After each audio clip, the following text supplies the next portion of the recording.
FreeTimeGS. This thing is mind-blowing. It's for reconstructing a scene in 3D and you can interact with it. My God, look at this. What they do is put a bunch of cameras around and then sync the cameras and use the images to create this visualization in real time. It's basically a VR, but much better. If you go to this site, I will put a link in the description if you want. You can see more examples and real-time examples, by the way. Let's see. Interactive demo. It will open another window and hopefully it will work. Okay, so you can move the mouse and oh my God.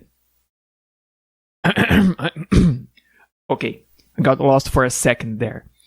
Anyway, so you can see how good it keeps the subject sharp and with the details throughout the angles. Of course, if you do too much of a extreme angle, of course, it will mess up. But for the most part, it's very, very nice. You can also integrate into VR. Different from a regular VR video, you can use the VR to see a real footage. Basically, it's basically real, and walk through it instead of relying only on the pre-recorded VR camera movements. So it's much closer to what video games are. So you can definitely use VR goggles to walk through in a video game, but wasn't possible to do that in reality. Well, now you can.